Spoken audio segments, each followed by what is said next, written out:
I want to welcome you to the Retro Rogues Live. Please pay attention to our warning graphic. It states that the Retro Rogues Live show is intended for an adult audience and not intended for children under the age of 13. Parental discretion is advised. Again, I welcome you to the show. On tonight's episode, we're going to be talking about the Book of Boba Fett. We're also going to be talking about some legal rights issues concerning the Lord of the Rings, and actually maybe some Disney Plus streaming news, that and so much more, plus a special guest when she's able to join us. But enough about that. I want to welcome you back to the show again. My name is Dave Beatty. I'm one of your hosts. For nearly the last 30 years, I've been a professional illustrator and graphic designer. We worked on a lot of fun things that simple people. There we go. Can you tell? I'm still rusty. We worked on a lot of things that some people have heard of, such as Batman Incorporated, Justice League of America, and even Superboy and Legion of Superheroes. But enough about that. I want to welcome back, as always, this is my great co-host. This is Mr. Eric Alexander. Eric, please tell the folks who'll be watching or listening at home some of the fun things you have worked on as a creative professional. Yes, hello everyone. I'm Eric Alexander, also known as Bass God 14. That's Bass God 14, not Bass God. That's Bass God, like a bass guitar. And in addition to my co-hosting duties on the Retro Rogues Live, I'm the chief financial officer of a small film production company in Arizona called Bad Bob Productions. I am currently the executive producer on a film called Staycation, which is actually going to be filming again very soon, in either March or June. And Staycation, of course, is the it's actually technically the sequel, although sometimes they say that that this film is the prequel. I am talking about Routine, which is a film that Dave worked on. So they are related films. And I did have to right off the bat, and I am, once again, I didn't tell Dave about this, but I hope Dave had seen this, because I did try to tag him and all that kind of stuff on this. I did post it on my social media. Once again, Dave is an award-winning filmmaker. He actually has gotten an award from the Luis Buñuel Memorial Awards, and it was an outstanding achievement for Best VFX Artist. You can see him at the bottom there, Dave Beatty, right there in gold. And great job. We have discussed that you did have an award previously for this film, but I just wanted to congratulate you once again on another award for the micro short Routine, which again is related to Staycation. Well, thank you for pointing that out. I did see that actually earlier today, and I actually did share that actually on my Facebook feed. It was just honestly my pleasure and joy to get to work on Routine in the first place. And as always, I'm going to thank the people most directly responsible. Obviously, my friend Eric here, who was actually originally contacted me to actually work on Occupants, which is the reason I even know Russ Emanuel in the first place. And the fact that we had such a great collaborative partnership working on the Occupants comic book, the three of us, is the reason that I got the opportunity actually to work on Routine. So thank you, as always, Eric, because without you, wouldn't even have been a thing at all. So, and I also want to thank, obviously, the director, Russ Emanuel. Russ contacted me about Routine when he explained what he wanted to do. It sounded like a lot of fun. It sounded like a fun project to be a part of. And you never know how they're going to turn out. You walk into a project hoping it's going to be good. You do your best. You cross your fingers, and it's always nice when you get to work on something that people are liking and talking about and enjoying.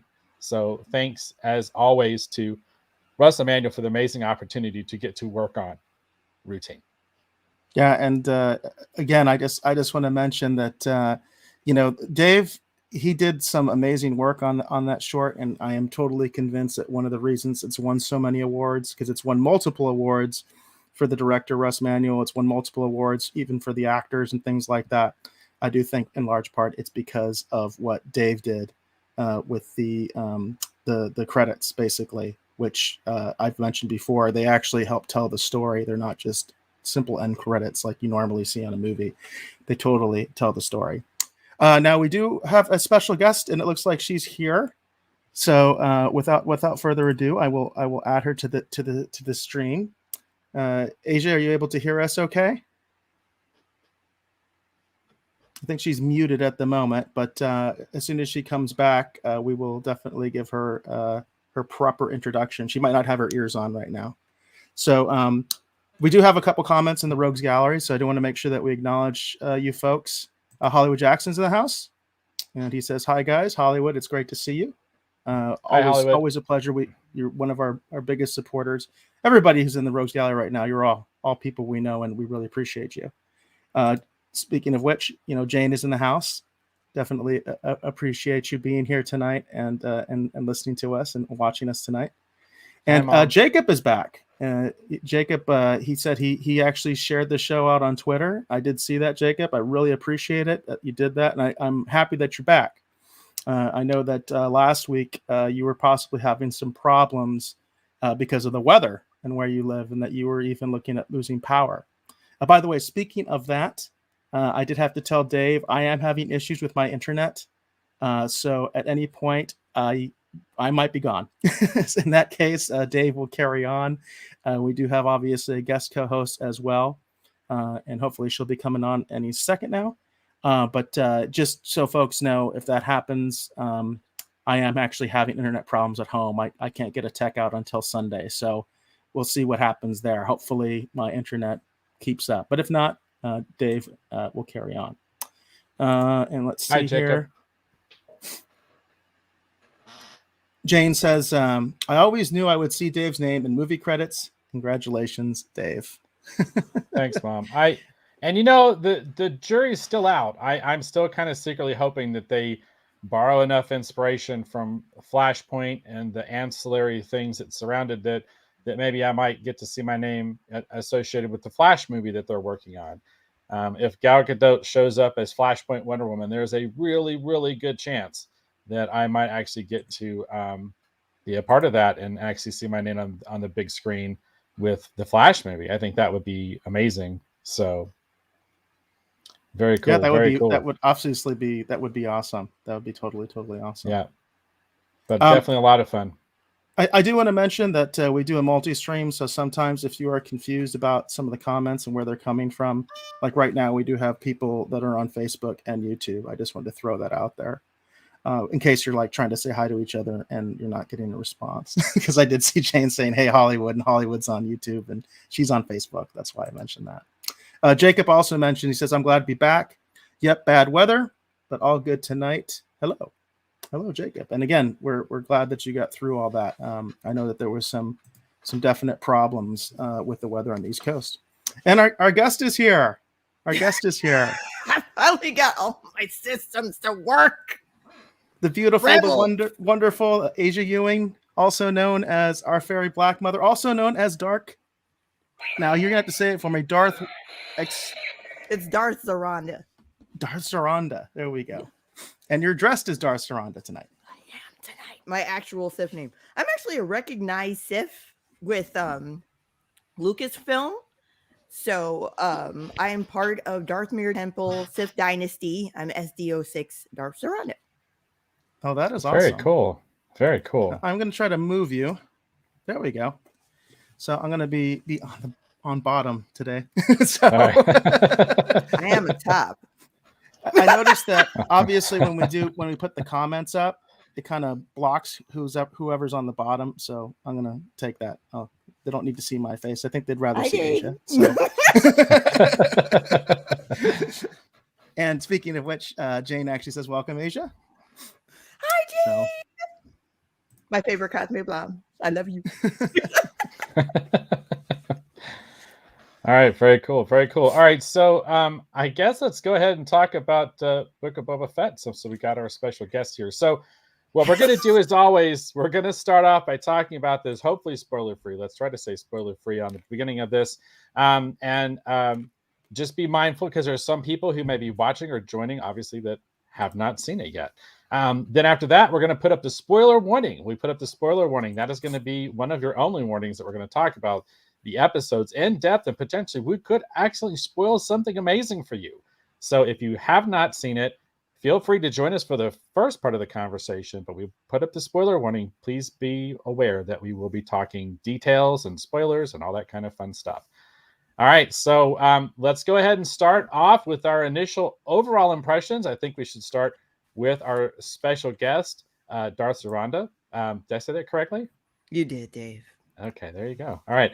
Want to start with our special guest. Tell us, Dr. Rondo, what did you think of the Book of Boba Fett?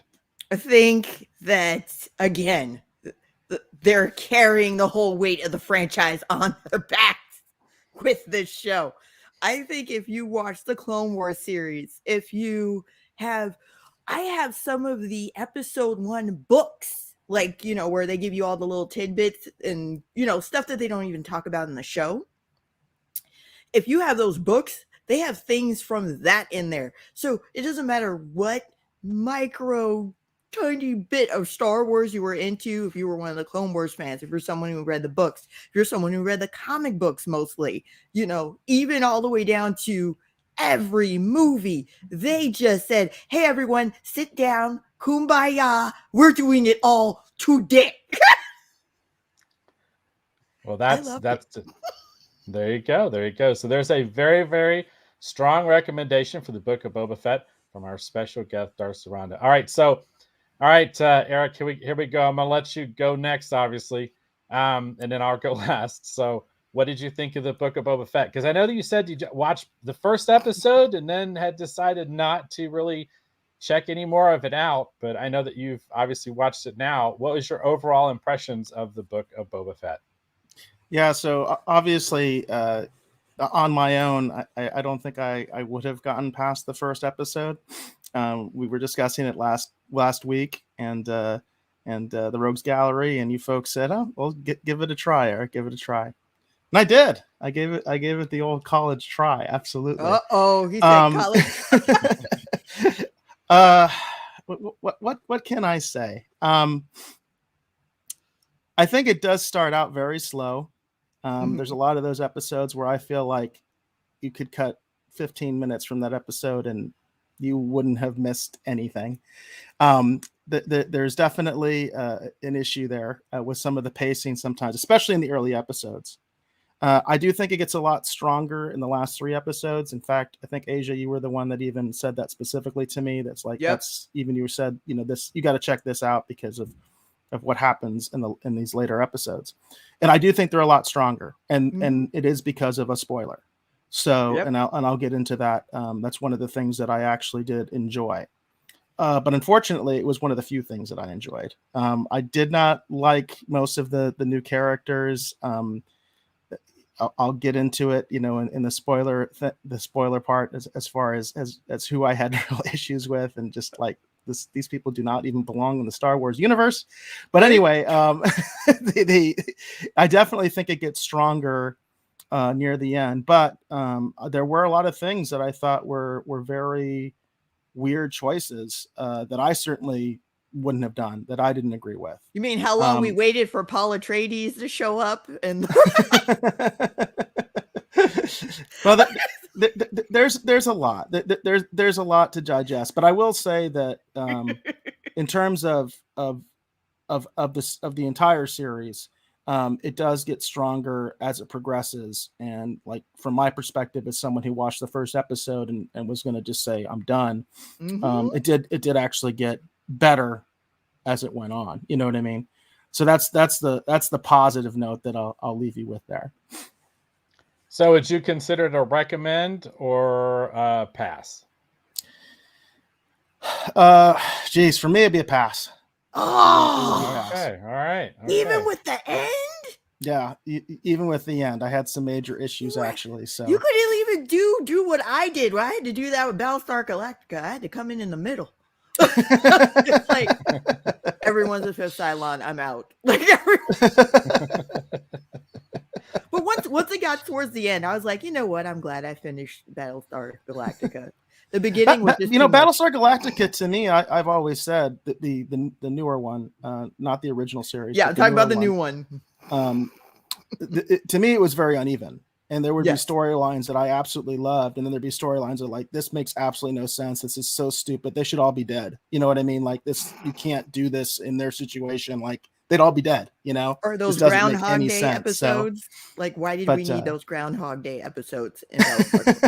There were. I'm like, really? We're going to, so we're repeating that. Oh, that's a trope now. No. Yet I'll put this out there. The Battlestar Galactica, the Ron Moore version had some incredibly powerful stuff. There was about 3 or 4 episodes, like I think it was bridging between first and the second season. We don't want to get into too many spoilers, that I still talk about to this day with reverence and awe for the choices and the decisions they make, because they were bold. They were very bold, and I was impressed with that show. And the All right, graphics so were amazing. yes, they were. Yes, they were. Yes, they were. The same exact software, for those of you who may be watching, that I used to create the ships and the backgrounds for Red Skirts is the same software used to create the effects for Battlestar Galactica. There you go. Oh, that's all cool. right. Yeah, same exact software. All right. Now you're wondering, it's like, why don't they look that good? Shut up. Okay. All right. Now, so I'll tell you my impressions. I agree with Eric, and I remember our guest Darth Randa and I had similar conversations about this. While I enjoyed the first several episodes of the show, there was a couple unusual choices that kind of had me go, know about that. And it was a little slow going at first. But by the time it picked up, I was completely enthralled, and I would give the Book of Boba Fett a very, very high recommend, especially if you are a long-term Star Wars fan. I agree with Darth Saranda. I do feel like that there are things that, for those of you who maybe grew up watching the prequels, and that's where you entered Star Wars, and there's some truly amazing things for those of us who actually grew up with the original trilogy, such as myself. There was one episode in particular that I was completely amazed at what they were able to pull off. And I was kind of hoping to get more of it, but we won't talk about that until we get into the spoilers. And then I'm going to complain about that poster that they put out, because I feel like that was misleading. That was misleading. Slightly. Very misleading. Slightly All right. misleading. But we can't get into that until we go to the spoilers. So, but anyhow, I would give it a very high recommend if again, you are a long-term Star Wars fan. If you're a casual fan, I don't know how you're going to feel about it, but if you're a long-term fan, I know there's something there that you will enjoy, at least in my humble opinion. Let's go ahead, and we do have one comment in the Rogues Gallery. Jane actually says she thoroughly enjoyed Boba Fett. So I'm thinking that Jane would recommend the Book of Boba Fett. So that's very cool. If anyone else in the Rogues Gallery, if you have seen the Book of Boba Fett, if you would like to chime in and tell us what you thought about it, whether or not you would recommend the Book of Boba Fett actually to friends or a family or fellow fans, please let us know. We would love to hear your opinions. All right, there you go. So I guess at that point, unless anyone has anything else to add, we might be moving into spoilers. Does anyone else have anything they would like to add? Staying besides the Darksaber. I have the Darksaber. I will say that, I'm going to be the Debbie Downer in the room. I mean, there's just no doubt about that as far as this review goes. But I do want to say, because I don't think it's a spoiler, but it's just in contrast to the way you feel about it, Dave. I think actually casual fans might love this, and I almost feel the opposite about it. It's like, okay, I feel, as someone who grew up with it and has strong feelings about these characters, and I guess a strong vision of what they're supposed to do and what they're supposed to represent. That's one of the biggest problems I have with it, and actually with Boba Fett himself. So that's not a spoiler, but then some of the other characters would be. So he ain't gonna let that helmet go.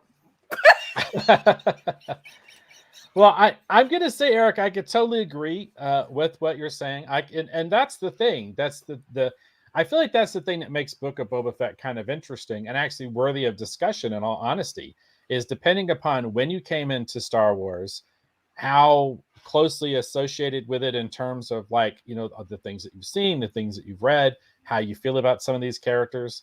I think that's the thing that makes Book of Boba Fett worthy of discussion, actually, with casual fans and long-term fans too, to see how they feel about the show after they've had the chance to actually watch it. But I do think that's the big thing. I do think you should watch it. That's why I recommend it, because even that if it's conversation, play more. Yeah, it's just that conversation could be interesting as long as it's kept civil, because I'm curious to hear, honestly, Eric, I mean, I feel like I know some of what you're going to say, and some of it I might even agree with, but then there's other things I'm genuinely curious to hear your opinions when we get to actually the spoiler-filled part. So it looks like no one else in the Rogues Gallery has anything to say about Book of Boba Fett at the moment. Jacob is saying hello to Jane and also saying hi to our special guest. So that's very cool. Thank you, Jacob. I'm underneath the logo. Isn't this awesome? There you go. All right. Very cool. Very cool. Hello, darling. All right. So I think at this point, we're probably good to move into the spoilers if we're ready to go into the spoilers. Spoilers. All right. So there you go. So this is your warning. If you have joined us, this is your warning. We're going to be talking about having a spoiler-filled conversation about the Book of Boba Fett. That means we're going to be talking about details. We're going to be talking about specifics, or maybe something we might talk about if you haven't seen it that might ruin part of the show. So if you haven't had the chance to see Book of Boba Fett and you do intend to watch it, you don't want anything spoiled, now is going to be the time to leave and hopefully come back a little bit later and join us when we talk about some of the other topics. All right, so with that, let's go ahead and get into our spoiler-filled conversation. So I think the easiest way to start off with, let's start off negative and then we'll end positive. How about that? I think that's the best way to handle it. Yeah, so let's go ahead. Let's go ahead and start with, and I know everyone probably has something that they want to pick on because everyone has opinions. So Dr. Randa, please tell us if you had to pick one thing that you absolutely would change about one of the episodes, one of the characters, something in the Book of Boba Fett that you did not like. What is the one thing you would change? The Shadowrun Power Ranger.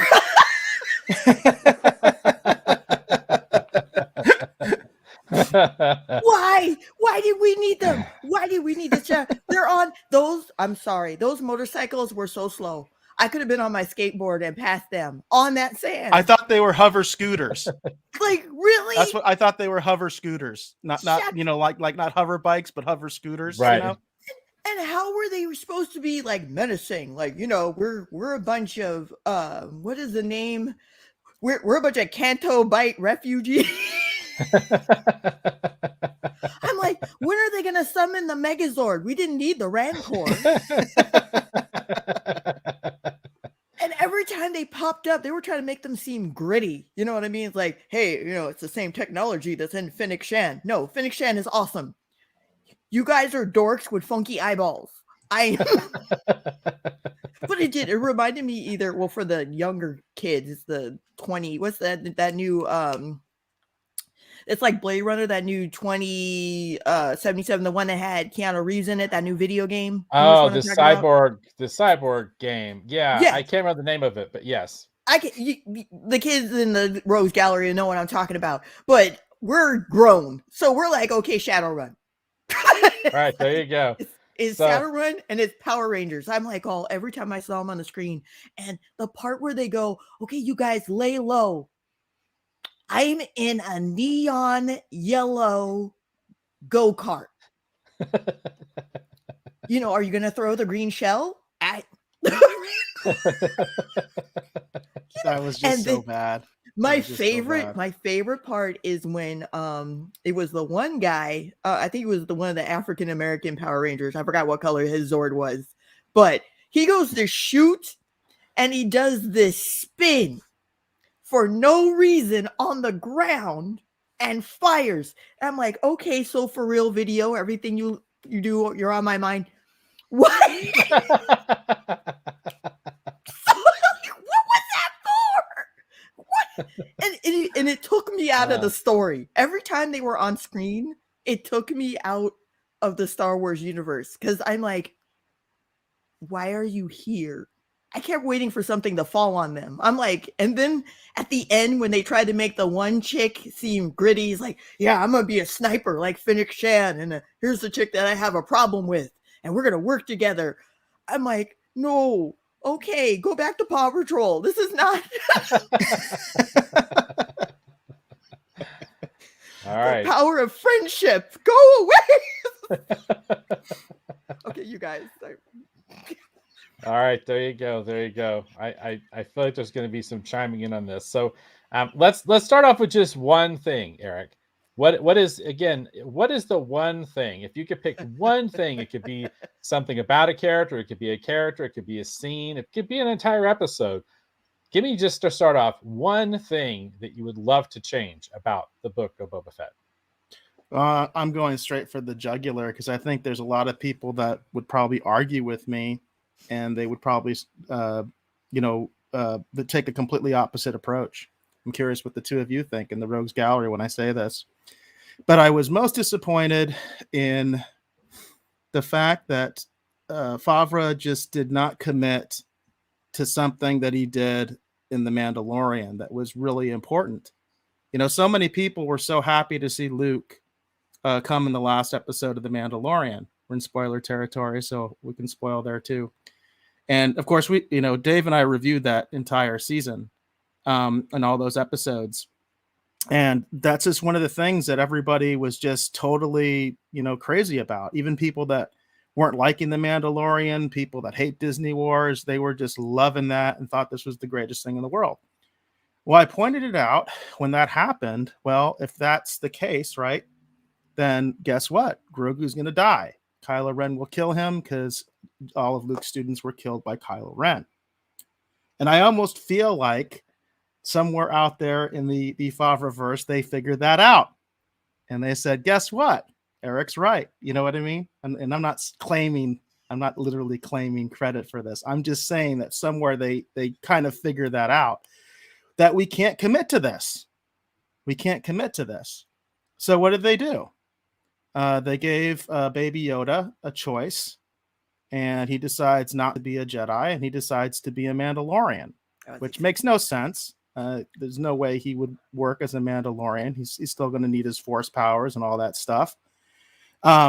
It's just the thing that really kills me about it is it's one thing to have him do that, but it's a complete other thing to bring out Luke, have Luke rescue him, have Luke start to train him, and then guess what?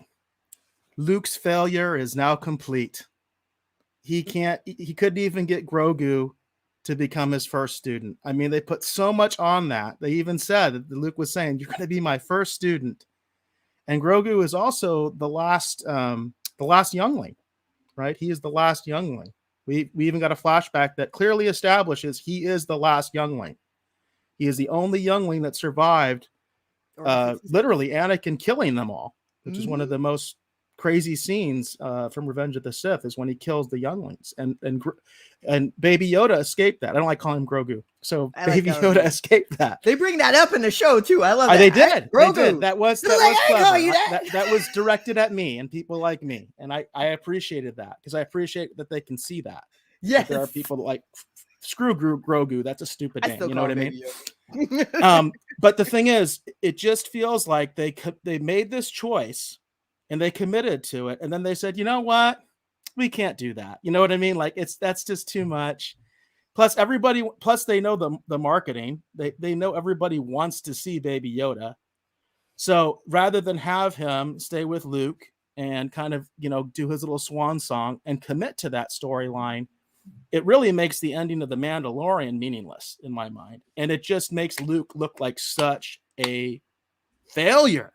He really just looks like such a failure to me. And that's the thing that I would change, is that the choice. I would change that choice because I think you need to commit to that. Once you establish that, as all the things that they did to bring back Mark Hamill and, do the deep fake and all that kind of stuff. And they committed heavily to this, and Luke having that triumphant appearance. I think, Dave, the way you even described it was you wanted to see that one little EU appearance of Luke. And I appreciate the Baby Yoda there too. I like Baby Yoda. I really do. I'm a Baby Yoda lover. I really do. I think it's cool, but I did not like what they did with the character here, and I just think it's very cowardly, on Favreau and Filoni's part, to not commit to their own decision and to make Luke look even worse. It's back to, this is not your EU. I'll go right to the jugular, Dave. This is not your EU Luke Skywalker. This is still Jake Skywalker, the failure. See, for me, they're keeping him in canon. Well, let me. I do want to respond to that just real quickly, and I'll tell you the one thing I would change. So I do agree with you, Eric. As a matter of fact, A'Ja actually heard that on the phone, actually, because we were watching it and we had our phones on and we were talking while the episode was playing. And at the end of it, I said, well, we just saw the first act of Jake Skywalker. I even said that. There you go. Yeah. Because that was something that I did not like at all. And that's why I'm going to pick on the poster. That poster was misleading because in that poster they released, they showed Luke, he had the lightsaber, and it was ignited. And when I saw that, I was like going, oh my gosh, because my brain immediately starts like going, okay, here we go. Okay. If I remember correctly, let's see, Boba Fett and Luke don't exactly like each other, number one. So when Luke sees Boba Fett, like it's going to be on, right? So I wondered, like, how are they going to do this? Like, is Luke going to show up and actually at first start helping the Mandalorian? And when he realizes it's Boba Fett, is he going to turn on Boba Fett in the middle of the battle? Man, that would have been nuts if all of a sudden Boba Fett was trying to deal with Luke at the same time. Man, that shit would have been off the hook. So that's what I was hoping was going to happen.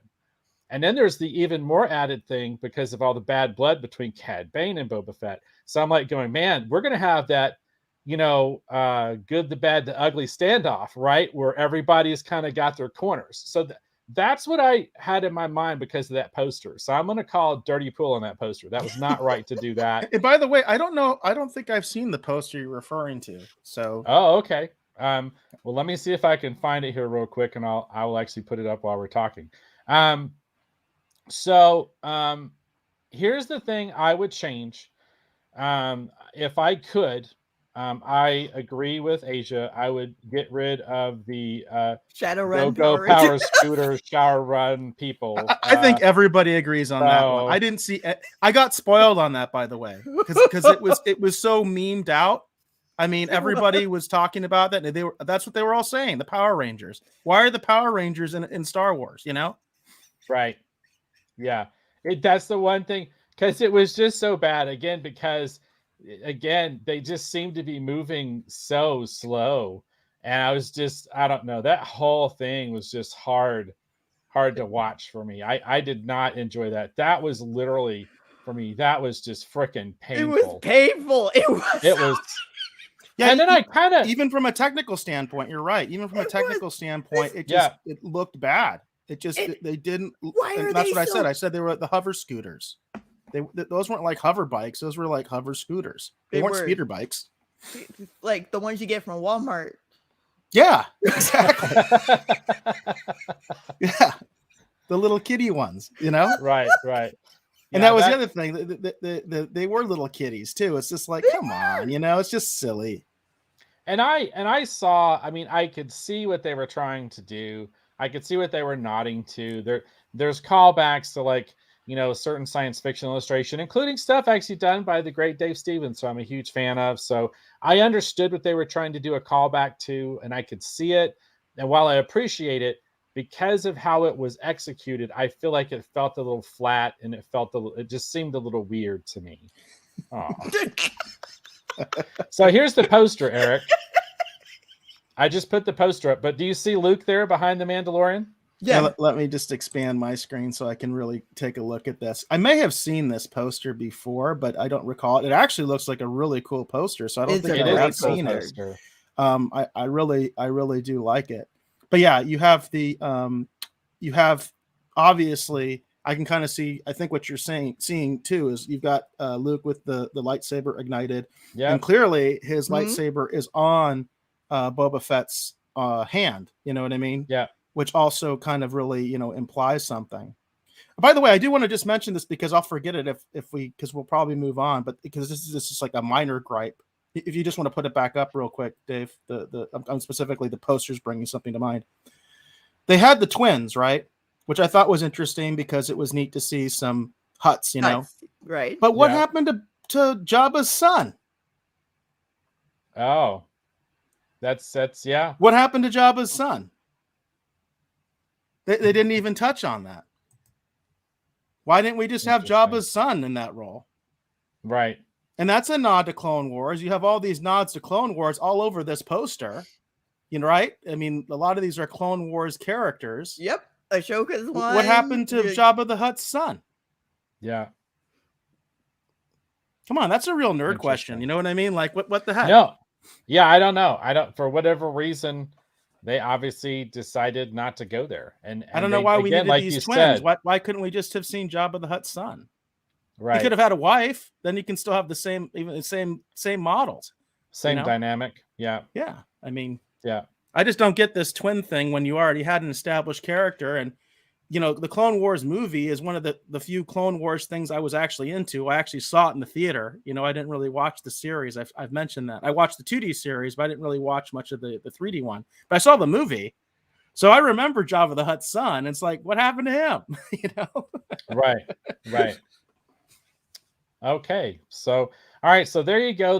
I think that's good for our one thing we would change. So now let's talk about something Well, positive. Jane has one. And by the way, yes, it's not a please put that up, spoiler. yeah. And I guess Jane didn't see it because I got an answer for this one. So Jane says the one thing I would change is not kill the marshal. Oh, They didn't kill the marshal, They did Jane. kill the marshal, Jane. They didn't kill him. You got to, After credits. you know what? That's the, you know, we talked about this with Mando too. And actually, I think it was WandaVision where they were really bad about it, where we were basically, you had like crucial information that would suddenly appear in after credits when you had like 3 or 4 episodes with no after credits. You got to choose. Either you're going to have after credits or you're not. You know what I mean? I did Because fuss that's about not that, fair. didn't I? Didn't I fuss about that, Dave? But you know what I'm saying? That's not fair to the audience. And we just have an example right here. Jane, he survived. He's alive. He's in the tank. He's in the bathroom. You got to watch the after credits. It happens right after the artwork. So Jane, you got your wish. He ain't dead. Nope. And I called it. Yes, yes, yes. Darth Zaranda totally called that because she said he is not dead. Yeah, he's acting and he's in the back to tank. And then the guy who did the mods, the modifications, the cyborg modifications, who actually saved Fennec Shan. Fennec Shan. Am I saying that right or saying that wrong? Fennec Shan, right? Shan. Yeah, Shand. Yeah. Okay, Shan. Fennec Shan. Sorry. Was actually he was getting ready actually to operate on him too once he came out of that back to tank. So that's pretty cool. And I'm curious and excited to see how that's going to play out, because I'm wondering if that character might actually end up being in a larger role than we originally thought, and maybe one of these other spinoff shows that they had been talking about at one point that we really haven't heard much about. That's already the buzz, is that he's going to be heavily featured in one of these spinoffs. I don't know which one at this point, right? The next one coming up is Obi-Wan, right? So yes, Obi-Wan is coming. Obi-Wan is next. May 24th, right? It's supposed to be on the anniversary of the original Star Wars. That was actually a story that came out during this last week. So, I mean, I'm sure there'll be some repercussions because it's still Tatooine, but also it's way in the past. So I don't know how much they can relate to these newer characters, you know? I'm not sure, you know, what they can do exactly. It'll be interesting to see. But everybody's talking about the Marshal, that he'll be back and he's going to be heavily featured, obviously, because otherwise, why have that end credit scene, right? So, right. That makes a lot of sense. So let's. Jackie had a comment. Okay, there you go. In the Rogues Gallery, she said regarding Jabba's son. She said, "I love the first season. Maybe Jabba's son will come in the next season. It's always a possibility." So I was really confused by that, not just from a fan perspective, but from a production standpoint, because you do see so many nods to the Clone Wars series, and so many characters from the Clone Wars series are featured so prominently in what, you know, we can kind of call the Favreverse, right? Or the Favre-Filoni-verse, if you will. And I was really surprised. It was like, did you guys forget that Jabba had a son? You know what I mean? Did you guys just kind of forget that, you know? So I thought that was interesting, but that's an interesting take, Jackie, that maybe they're leaving him in reserve to come back later and, you know, cause some mischief or something. Yes, but that's like they could totally do that. It'll be interesting. It'll be interesting to see actually where they kind of go actually with Book of Boba Fett. Like, is this going to be the last that we see maybe of Boba Fett, except if he plays a role like and like kind of like what happened with, you know, some of the other characters like Ahsoka or Luke, where they show up for just one episode, right? And pivotally turn something that's happening, and then we don't see them again for a little while. So to be curious to see actually what happens actually with Boba Fett and his new role, and Fennec Shan for that matter, as we begin to move through this kind of new era actually for Star Wars. At least that's how I think of it in my mind. So let's change gears. So now let's actually talk about something that's positive. Let's focus on something positive. So what I want to know now, and again, this is also for those of you in the Rogues Gallery, please, if you're watching the show, comment from wherever you are, just post it in the comments. Tell us your one favorite thing from the Book of Boba Fett. What is your favorite thing? I'm going to ask that actually now of all my co-hosts here. We're going to start with our special guest, Darth Saranda. Please tell me your favorite thing. That's out of the top here. One favorite thing you would definitely call out from the Book of Boba Fett. I am glad we got Baby Yoda in it. I'm gonna be real. I'm so glad we got Baby Yoda. You were there when I was screaming. That's what got my daughter hyped. That I didn't spoil last episode. She goes, "It's not Baby Yoda!" And I knew he was gonna pick the shirt. Because what did I say to you on the phone? This is what I said to Dave the moment they put that whole, "Hey, do you want Yoda's dried up old lightsaber? Or do you want," sorry, I accidentally turned it on. "Or do you want the shirt your daddy made you?" I'm like, I'm like, he's going to be a Mandalorian. Mostly because, and I feel bad, I thought they were going to give me this. They did not give me this. Right. That's I wanted Baby Yoda we didn't go there. To use the dark saber. I was so mad when he didn't just, when he dropped it. I wanted Baby Yoda to pick it up and be like, "I can do this."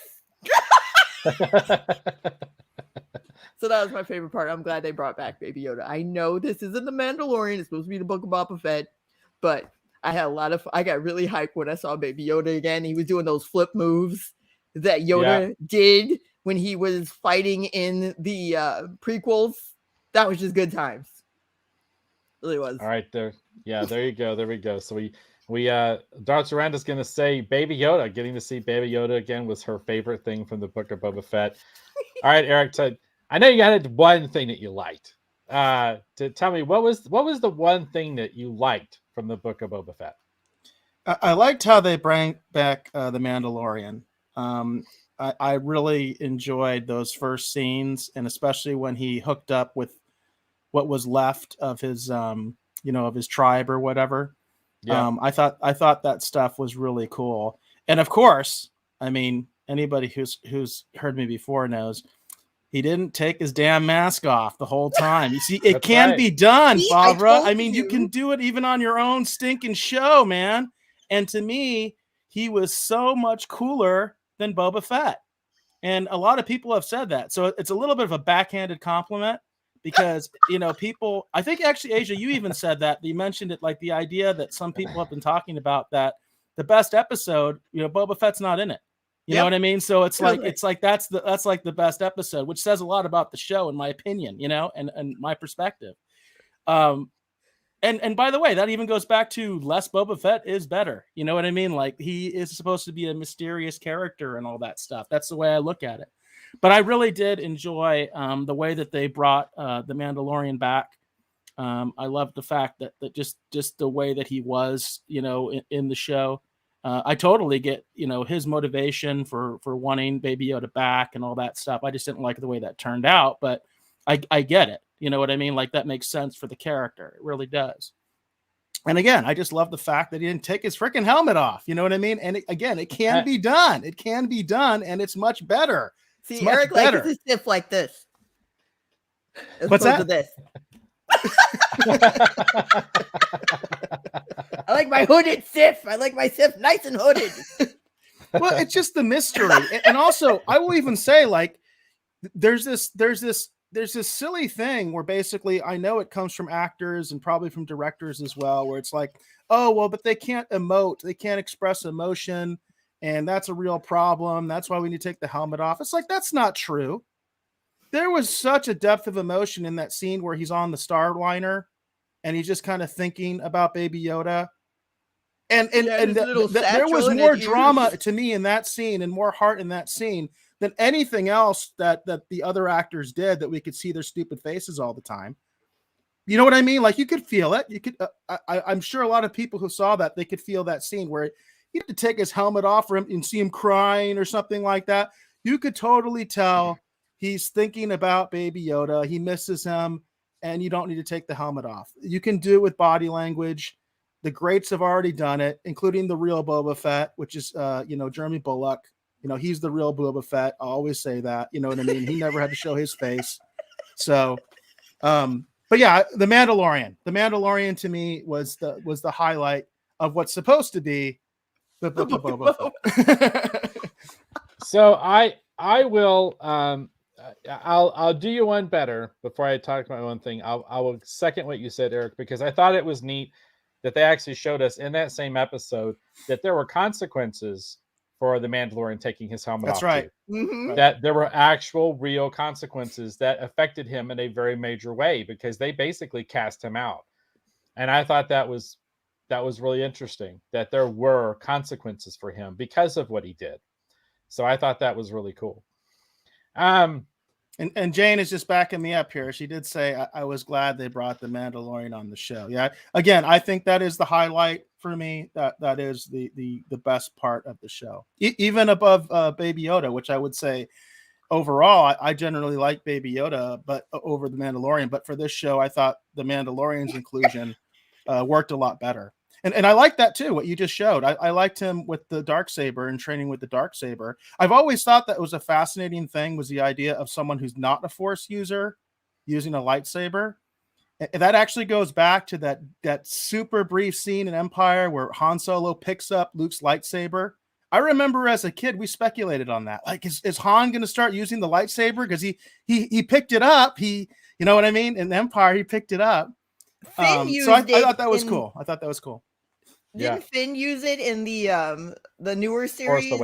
Force Awakens. Finn actually picks up Rey's lightsaber and I don't count fan fiction. I don't count fan fiction when it comes to canon and lore. So let me and I you know what? Hey, I got one of those too.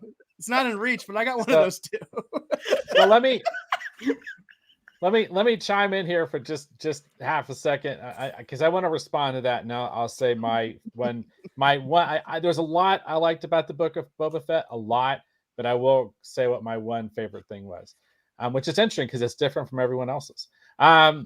So I have said before on the show, and I'll say yet again, I felt like that Finn using the lightsaber and the fact that he didn't actually train as a Jedi is probably one of the biggest, in my mind, like travesties.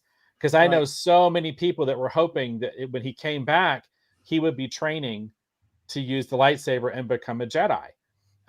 Because he had that training. They actually talk about that in one of the books that someone had told me about, that he was actually training with the baton, right? Which is why when he fought the one stormtrooper who had the baton, and he called him traitor. Those two guys, according to one of the books, actually trained together as stormtroopers. And apparently they were, I guess, getting trained in crowd control or something, which is why they knew how to use. They call him the riot trooper. They usually call him the riot trooper. And the fact that Finn did not actually train to be a Jedi, I still feel like is one of the biggest travesties, because that would have been amazing. Now I'll tell you my favorite thing, which is different than everyone else's, and I have a caveat.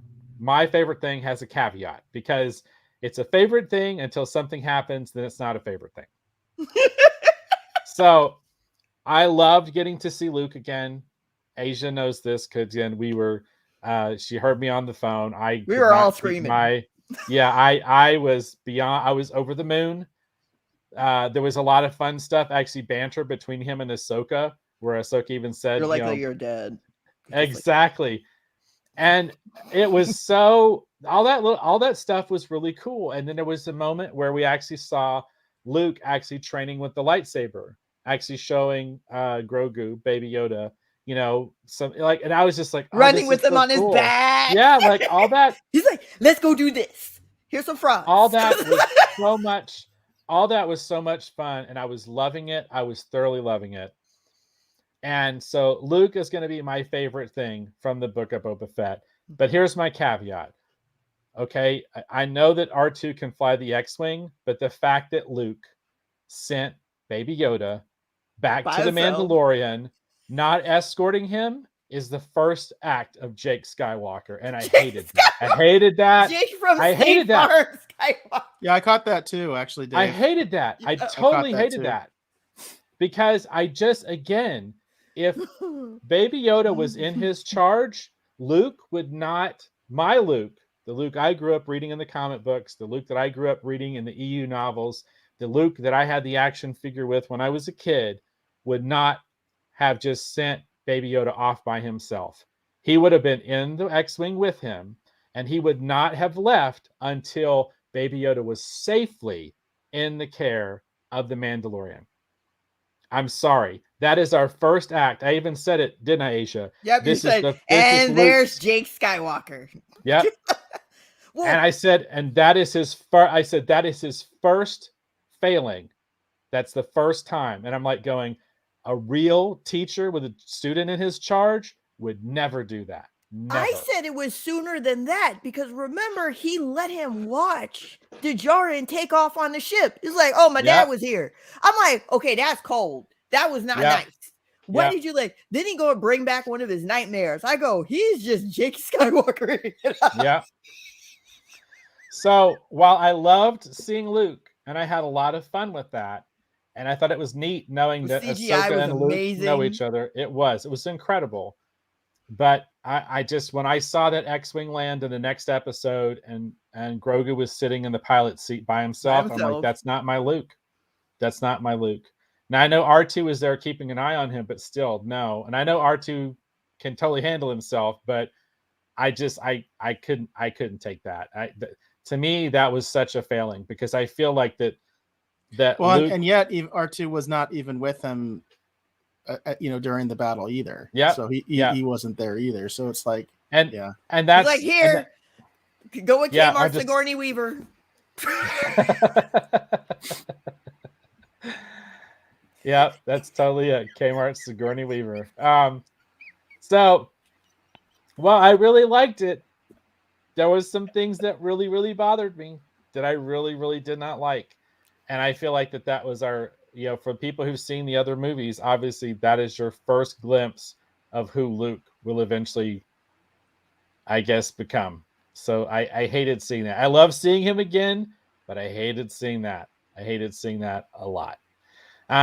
So that's going to be my one thing that I really, really loved about the Book of Boba Fett. And it's also with my caveat. What's interesting to me, none of us have said that Boba Fett is their favorite part of the Book of Boba Fett. No. So maybe this should have been called Adventures on Tatooine.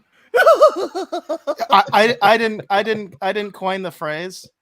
It was actually George Peter Gastus, who I've been on Orville Nation with him before. I saw him posting, so I can't claim this, but this is not Boba Fett. Just like we talk about Jake Skywalker. No, this was Mando Fett. It's Mando Fett. It was not Boba Fett. He coined the phrase, and I'm going to use it. Mando Fett, the book of Mando Fett. The guy takes his helmet off and carries it around for some stupid reason while he's carrying a rifle, by the way. Yeah, that's real practical. He carries a rifle and he carries his helmet at the same time. That looks awkward as hell. I mean, that just looks so stupid. You know what I mean? Just on a practical level. Why would you do that? Carry a helmet and a rifle at the same time, I'm sorry. It's just it's just not even practical. It's just stupid. Just so we can see the guy's face, Well, and again, because that did bother me, Eric, to be honest with you. It didn't bother me, I think, is that much, except for when he was walking around in public. That's when it bothered me because I'm like, it's just stupid. He should have that helmet on because people are trying to kill him. So it did bother me when he was out in public and he's walking around with the helmet and the rifle. I'm just like, no, it's impractical. I don't get that. It's just dumb. It just doesn't make any sense. You know what I mean? Cosplayers don't even do that. That's what I'm saying. Too much because trouble. It's awkward. If you've ever carried a rifle and you've ever carried a helmet, you don't want to do both at the same time, folks. It's impractical and it really gets tiresome and it's awkward. You would never do that. I have a hard time in the morning leaving when I'm trying to lock my door holding to my coffee cup So I don't understand how Boba Fett thought he was going to take care of business walking around with a helmet and a rifle at the same time. That really bothered the hell out of me. I didn't And talk the other about thing it a is, lot, but that remember, really Boba bothered Fett's me. armor is 100% practical. It's Beskin or whatever, so it can deflect blaster bolts, and he has like a visual, apparatus in the helmet. Right. He's got all So that it's technology. 100% practical. So he should be wearing it all the time when he's in public. You know what I mean? There's no Yeah. plus. There's the mystique, and the fact that he even says it. They even had a line in there where he talks about he's not as intimidating now without the armor. They actually had that line in the show in one of the early episodes. They're I'm like, trolling us. yeah, exactly. Sometimes I'm like, are they just putting that in there just to see how dumb we are? Just to see what will the fans take? How much will they take? You know what I mean? Before they call this stuff out, I do want to get back to some of Jane's comments because she was backing you up, Dave. She was saying, I was excited to see Luke too. And she did also agree with, she said, it surprised me to see Yoda to arrive alone. She's a mom. She knows. She's like, Exactly. I left you with your uncle, and the self-driving car is not supposed to bring you back. That's right. Yeah, exactly. Right. Hey, maybe that's what that was. It was like a subtle message about self-driving cars, and we shouldn't be afraid of them, that they can take care of our children for us. You know what I mean? Because there is an agenda going on. Also, by the way, James Thompson's in the house. He's saying hate everybody. Hey, James. But again, overall, like I said, I enjoyed it. I had a lot of fun with it. It had a lot of really fun stuff in it, and I really, really enjoyed it. And I would definitely recommend, again, this is just my perspective. Again, and Eric says it well. I mean, if you're a casual fan as well as a long-term fan, if you were curious about the Book of Boba Fett, I definitely think it's worth checking out. I do feel like, though, there is that you need to have seen The Mandalorian, I feel like, to really appreciate Book of Boba Fett, though. That's true. Because I still feel like Boba Fett's best stuff is actually a Mandalorian. When Boba Fett shows up and he doesn't have his armor, that's the fierce Boba Fett I was hoping to see more of. The fierce warrior in the Book of Boba Fett, let's be honest, is Fennec Shand. That is the fierce warrior in the Book of Boba Fett. Yes. Holy cow. I love her so much. So much, but oh my gosh. She is. We drink their blood. Exactly. I was impressed. So, and I really liked her character. I like the Wookiee. I did like the Wookiee was great. I thought the Wookiee guy was cool. Oh yeah, he was so cool. I'm so glad that they did not kill him when they were taking out everybody. Like, I feel for those Gamorrean guys though. Oh man, I was pissed. I was like, they killed the Gamorrean guards, but not the Power Rangers. The Power Rangers live and the Gamorrean guards are dead. I was so pissed by that. That's not fair. I was all for the Gamorrean guards. I was like, and they got like Power Rangers knocked over a ledge. They didn't even get to fight. Right? Yeah. Yeah. They got slowly yeeted over a ledge. I hated that. Yeah. I hated that. So I remember I was cussing. I was like, oh yeah, that's not even nice. That isn't even cool. And then when I thought they had almost killed the Mega Wookiee, I was like, see, I'm not happy. I'm not happy with that. But it's all right. He was limping. He was flinging them off. Yeah, and that was the thing I thought was cool, is when he eventually showed back up, he was literally carrying two of them and still flinging them around. And I'm like, okay, all right, this is good. This is good. He's going to be with us for a while, because I love that character. And that character actually comes from the comic books. Actually, a friend of the show, Matt Henshaw, who actually hosts Real Film Nerds, we had dinner one night. We actually do the Quad City Events microcast together. Matt actually told me that actually that character comes from the Darth Vader comic books. That's where that character was introduced. I thought he was an homage to when, from Shadow of the Empire, when when Chewbacca was a bounty hunter. Remember, he dressed up like a bounty hunter. I thought that was an homage. I didn't realize that was actually an established character in the EU. That is an established character that actually comes from the comic books, which I thought I didn't know really that. Neat. Yeah. Jane agrees, by the way. She says, I was worried about the Wookiee. Yeah, there you go. There you go. Just a funny statement.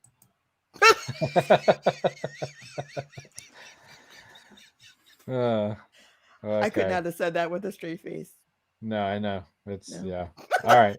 Okay. All right. Oh Okay, so we've talked about some stuff that we didn't like. We've talked about some stuff that we did like. We've chimed in amongst ourselves, based on the fact that whether we would recommend or not recommend people to actually watch or check out the Book of Boba Fett. So last thing here is, again, those who Rogues Gallery, thank you, Jane, for your comments. Again, if you've seen the Book of Boba Fett, we want to know what you thought. Please comment from wherever you are. Please tell us what you thought about the show. We would love to hear your opinion.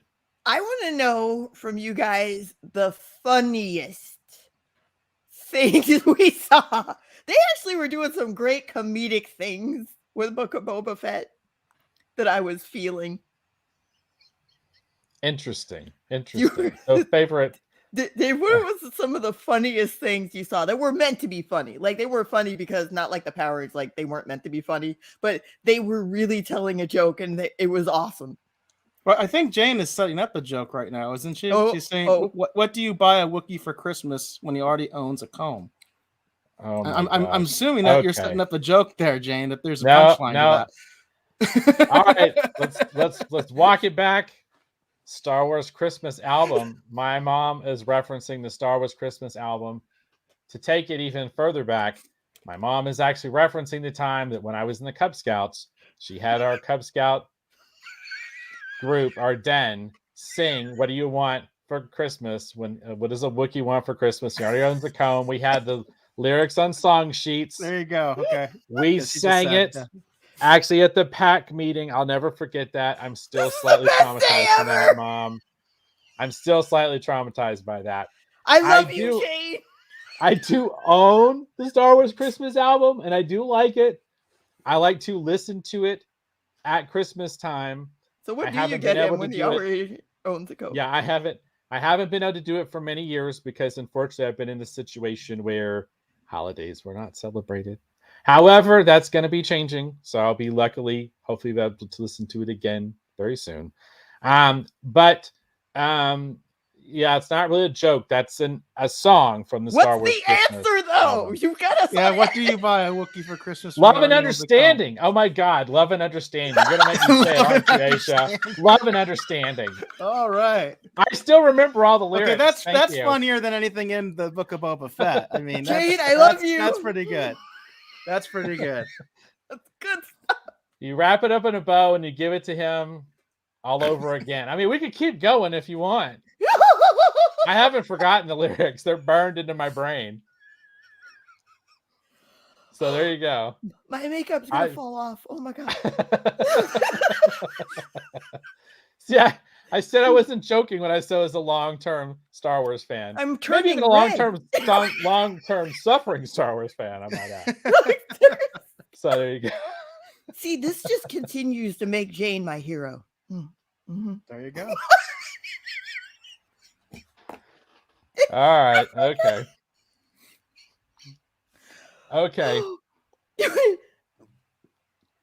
My thing that I thought was the funniest in it is what is the actual name of Kmart Sigourney Weaver? Do we remember? Kmart Sigourney Weaver. I don't remember. It's not worth knowing. Believe me, it's not worth knowing. Or it needs to be, because the running gag in all the episodes was that she has a sex life. A very adventurous, alien-filled sex life, no that. She's like, oh yeah, I dated a Wookiee once. I dated a Jawa once. They're hairy. They're really hairy. Oh, that's right. Yeah, the Jawa. And then when they were running from the robot, and the Twi'lek guy pops up, she's like, oh hey handsome, you get behind me. Like she's like, I'm gonna save him for later. Oh jeez. Oh my goodness. Remember that stuff was cracking me up. I was like, oh, they're running with this. They are running with this. I was like, no, Kmart Sigourney Weaver is too much. And Eric, did you catch that part when they meet back up with Baby Yoda and Kmart Sigourney Weaver? She's in the little rickshaw, and the robot is after him, and they get yeeted out, like they get thrown out the carriage. And this is what I thought was sketchy. You see Kmart Sigourney Weaver go flying and drag across the ground, which is when she loses the tooth. But you see the Mandalorian face first, just drags across the ground. First. But you see him automatically go to catch Baby Yoda. I'm like, there are two problems with this. Baby Yoda can use the Force and flip around. Why did he even need to catch him? And he just let my girl just like eat the grass. Well, that was planned, I think. You know, so. I was cracking up, wasn't I, David? I was. You were. Yeah, that character is incredibly annoying to me. Incredibly annoying. Kmart Sigourney Weaver, yes. She's terrible. Yeah, one thing and she reminds me, the mayor's assistant was the same way. Yes. I hate it when they bring in characters that just speak like they don't even speak like an actual like regular American. I mean, they speak like a TV American, you know? It just takes me out of the world, you know? It just takes me out of that place where I'm like, oh, this is Star Wars. Mm-hmm. All of a sudden I'm like, what am I watching here? Is this a sitcom or something like that? Because I'm like, people don't even talk like that in real life, you know? So it's like, but they certainly in my mind don't talk like that in a galaxy far, far away. And I don't know why Favreau keeps doing that, because he seems to enjoy doing that. Like he'll have these random aliens pop up and they speak like a guy from a sitcom. You know, they don't, like I said, they don't even speak like a normal person. They speak like TV speak, you know, Hollywood TV speak. And I'm like, it just totally takes me out of it. You know, I'm like, hey, I did one of those Star Wars you know? features. Look, you can get yourself a brand new Darksaber. Yeah. Yeah. Well, Jane disagrees and says she says, I think she's funny. Well, I respectfully disagree. Yeah, she is. I would hilarious. Agree. I would agree. I think she's hilarious. And the character's name is I think it's Paley Mato or Paley. I think that's what it is. But because of A'Ja, I was always think of her as Kmart Sigourney Weaver. Because I can't think of her as anything else, because it fits. It totally fits. You can just hang that moniker on that character. I feel like they did that to us on purpose. She's wearing the jumpsuit and everything. Like, all right. Yeah. All right. I see what you did there. What else we got, boys? I'm sorry. There you go. So did you have something you thought was like a funny moment, Eric, that you would single out? A'Ja was asking us in the Rogues Gallery. Like, did you have one of the problems I had with the humor was I thought that the pacing was off, because a lot of times like something dramatic would happen and you're trying to kind of take in the dramatic moment, and then all of a sudden you would have somebody just do, you know, a dad joke or something. And I would just like, it was just off-putting to me. So I don't have one. I really don't. The humor wasn't working for me. It wasn't like appropriate moments for me when they could have done it. I think they could have, if they had let the scene go a little bit longer and showed some real peril and you really started to feel it. That's when you want to break the tension with even a silly joke or something like that. But I felt they did a poor job with that. I felt a lot of times it was just like, it kind of like broke the drama of the scene, like the peril of the scene. And there were so many times that happened. I was just like, yeah, I'm not digging this. So even when Bortus from Orville showed up in Freetown. Tell me he doesn't look like Bortus from Orville. Well, he's another one of them that just has the American sitcom speak. You know what I mean? Well, he's an alien, so I don't like that. You know, so the thing about that character, that works in the Orville. The Orville's a different show, though. That the Orville's, you know, it's even a different context. That's it was off air. He had to go there. But it's just like when I see it in Star Wars, it's very off-putting to me. It just it's just like you know, when you're watching something like a fantasy thing, like and they start speaking too contemporary because you know it's supposed to be like in the past. It takes you out of it. You know, like it just all of a sudden you're just like, this is not how they used to talk. You know what I mean? So right, it's the same kind of thing for me. It really it's jarring for me. So My favorite moment is actually one of the last things that we see, and it was the thing that had me most excited, hopefully, for what's going to be coming next. And that's actually when Baby Yoda is in his little port in the back of the Naboo Yes! starfighter, which A'Ja totally called out, and he's I banging do. his little control knob that the Mandalorian had been basically saving and carrying around with him. Which I saw that. I mean, let's be honest. I mean, I love seeing Luke, but having the Mandalorian and Baby Yoda, the Grogu, back together again, that was the thing that had me smiling probably the most. And when he's banging on the glass, wanting the Mandalorian Let's to do go the jump to faster. light drive, yeah, that was the funny moment that had me laugh and had me smile. So, I love those two together. And I said this to A'Ja. I love that lone wolf and cub adventure kind of thing. Like, to me, that's what makes the Mandalorian special. So while I am very happy that that because I called it. You remember, Eric? I called it way back when that Luke was going to come in and save Baby Yoda, and then probably take him away and train him. The biggest shock for me, honestly, the Book of Boba Fett is the fact that we've already wrapped that storyline up so fast. I mean, I thought that might be a plot thread actually for an entire season of The Mandalorian.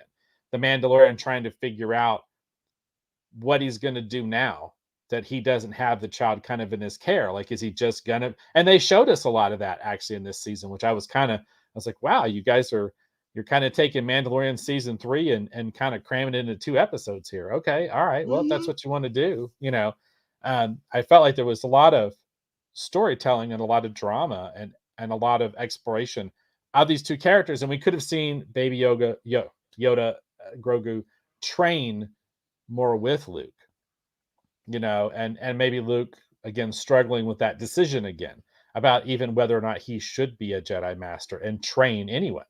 There's a lot of storytelling. I feel like they just took the top off of that pressure cooker in those 2 episodes, because a little surprised at that, because I felt there was a lot of steam in there that they could have done something with. But there you go. It's interesting.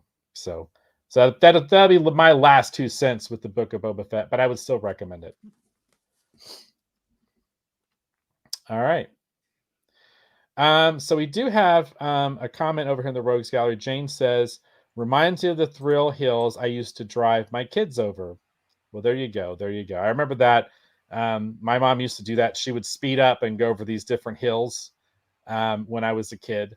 I know she did that with my brother as well. So it's an We interesting did that callback. too out Thanks, here. Mom. We There were weird though. We sang the Inspector Gadget theme song while we were doing it. I don't know why. It just seemed to make it more fun. Well, there you go. That sounds cool. Very cool. All right. So unless anyone has anything else they want to comment in relation to the Book of Boba Fett, I think we might be ready to go on and move maybe to another topic. Are you ready to move to another topic, Eric? Or? I am, although I've been waiting. I've been sitting on this comment from Hollywood Jackson, and I don't even know if he's still around, but I'm going to put it out there, and he's going to have the last word. He says, as regarding Book of Boba Fett, I missed it. I was watching the X-Files. I'm so done. So there you go, Hollywood. A man of my own thoughts. So there you go. All right. There you go. All right. So it looks like Hollywood gets the last word in relation to the Book of Boba Fett. Okay, so let's go ahead and move on. Another one of our topics that we wanted to talk about, which I think you had in the show notes, Eric. I'll be honest with you. I heard some about what's going on with the Lord of the Rings series, but actually, let's do the Streaming Wars one first, just because it's Disney. Streaming Wars. Yeah, let's do that one first. We have not done Streaming Wars in a long time, and this is just something. It's almost like a little bit of a hot take. This is not a long article, but we haven't done Streaming Wars in a long time, and this has actually gotten some attention, and I wanted to bring it up. So it's basically it's related to the quarterly earnings report that Disney does, obviously every quarter, and this is really this is turning some heads, like in the financial world and all that kind of stuff. So here we go. And this is from barons.com, no less. So fancy schmancy financial stuff. You guys able to see the article okay Wow. Yeah, I can see it. That's quite the headline. Holy cow. There we go. So breaking news. This is February 10th. It says Disney tops Netflix for new subscribers. The streaming war is entering a new phase. Very bold title there. It says the battle for consumer eyeballs has intensified in recent years, particularly with the onset of the pandemic. However, with the impact of the pandemic on daily lives receding, a new era in streaming wars may be beginning. It says Walt Disney's subscriber growth has been slowing in recent quarters, but it managed to turn the tide in the fiscal first quarter. And now I'm behind a paywall. So basically what happened is I did read the article beforehand, so I can commit to memory a little bit. Disney apparently got about 18 million new subscribers in the last quarter, the last reporting quarter. Whereas Netflix, I think, was around 2 or 4 million, something like that. It's basically the first time that Disney Plus has beat Netflix in terms of subscriber growth. And the article went on to mention that the prediction is that Netflix growth is definitely going to continue to decline in terms of not the fact that they're losing subscribers, but that their growth is not matching what it once was, while Disney's is expanding like exponentially. And so we've said this before in our coverage of the streaming wars, that Disney really is the company that Netflix is eyeing, and because there's no doubt that Netflix is on top when you talk about subscribers. Nobody else comes close, but Disney is gaining serious ground and is really becoming a serious contender in the streaming wars. So I'm curious, either one of you, what your take is. Like I said, we haven't talked streaming wars real seriously on the show in a while, but eventually have to go to A'Ja because I'm very curious to hear her reaction, especially now. All right, so let me start off by saying this is huge. This is, we talked about this before, Eric. I mean, about how the streaming wars was going to shake out over time. And it's interesting too, because this is one of the first big, I think, streaming wars articles I've seen in a while too. That's my point as well. Mm-hmm. I am shocked to see this headline. The fact that Disney has actually been able to top Netflix is a big deal. And I think it has a lot to do at the end of the day with the acquisitions that Disney was making, trying to position themselves actually for the streaming wars, which again, we've talked about that a lot on the show as well. The acquisition of Fox, the acquisition of Lucasfilm. And I feel like we're beginning to see some of those decisions, that buying power and the way that they're trying to position themselves, we're beginning to see that pay off. Now in Encanto, which is obviously a Disney animated film, which actually was pretty good. It's interesting. It's interesting that mix that they've got, the family fare, plus we we're just talking about Book of Boba Fett, which is obviously hopefully aimed at, again, a large demographic. When I talked about it, new fans, old fans, long-term fans, long-time suffering fans, whatever you consider yourself when it comes to Star Wars. It's really interesting. I feel like we're seeing those purchases and the way that they've tried to position themselves before the streaming wars even really got started. It's really interesting because I feel like we're beginning to see those decisions actually start to play out, which I find terribly interesting. And there's so much that Disney technically still owns that could continue to affect the streaming wars in different ways. When you consider the content that they have that maybe isn't good for Disney Plus, we want to talk about the Alien franchise. We want to talk about Predator franchise, all these other things that they own that could actually have an interesting side effect on maybe a different service that they have an ownership stake or they own outright. When you want to talk about, it's funny you say that, Dave, because one of the things that the article mentions is that a substantial portion of their growth has been attributed to the bundle, which I'm a customer. So it's you don't just get Disney Plus, you get Disney Plus, Hulu, and you get ESPN Plus. Yep. And I've said it a bazillion times, and I think Disney is going to kind of listen to this, and I think it is their approach. They exactly have a place to put stuff that isn't quote unquote Disney enough, and that's Hulu. And I mean that's why you got to keep it around, is because they can put their adult stuff, they can put their rated R stuff, they can put that that catalog from Fox that doesn't fit on Disney Plus, they can put it on Hulu. And again, the article mentioned specifically that a huge portion of that growth was attributed to the bundle, that people were getting the bundle. That's really interesting. I was just about to say, A'Ja, I would love to hear your thoughts on this, because you've been watching for the show for a while, so you're obviously familiar with us talking about streaming wars content. What do you think about this? I mean, I think this is interesting and obviously like a big headline. So the biggest thing I noticed with Disney, because they kind of started changing their model. One of the things you complained about in the past, Eric, is how they, $40 to see the movie. They came out in the theater. Right. I hate that. I got mad about Encanto for one reason. I didn't know it was going to release so soon for free on Disney Plus. My daughter and I actually ended up seeing it in the theater because I forgot. I was supposed to see Spider-Man.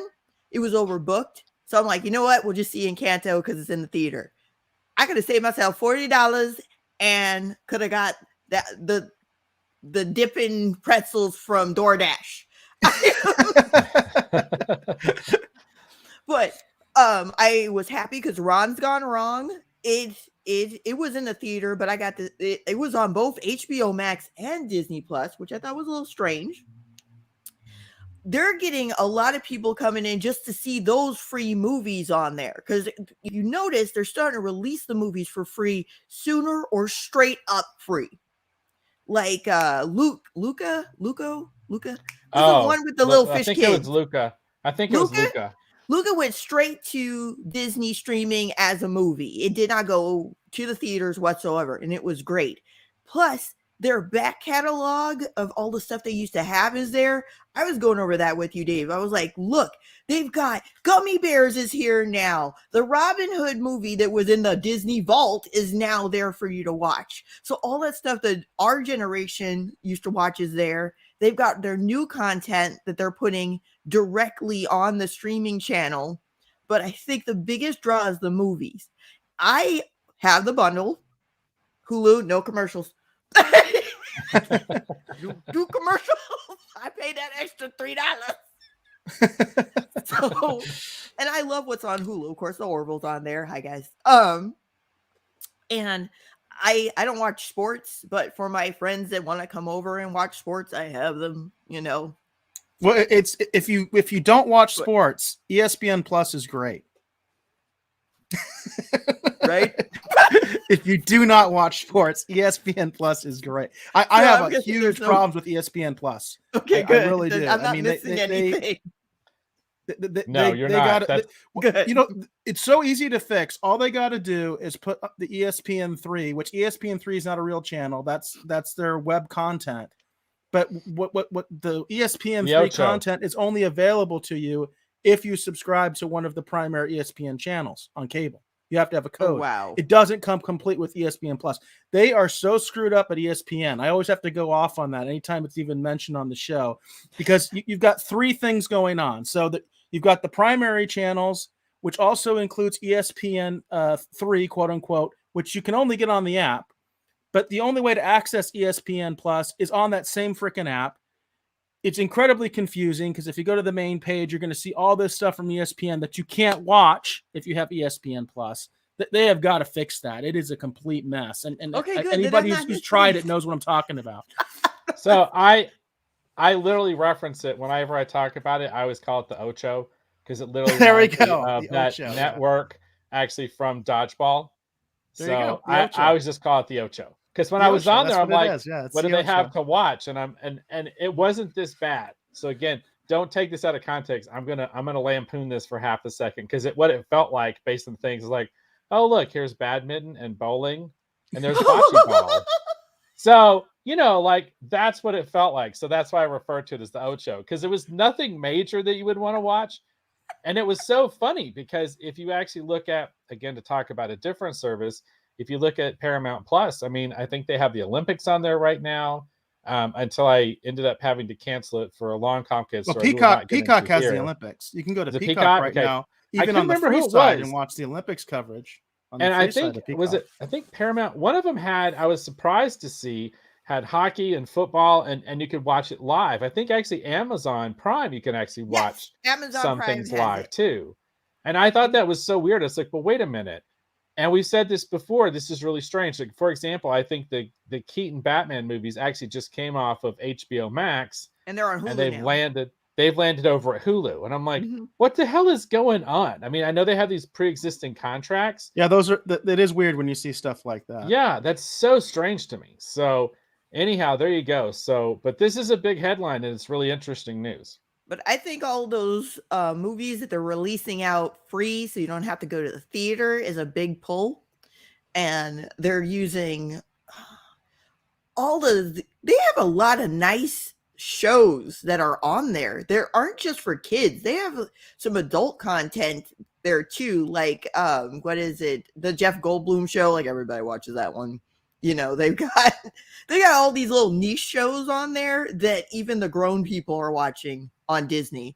And I think that's what's starting to give Netflix that true run for their money. Those movies and those niche shows that are not just for the kids, they're for the adults too. And Hulu. Hulu's big. You're getting that Hulu money. Yeah. That's interesting.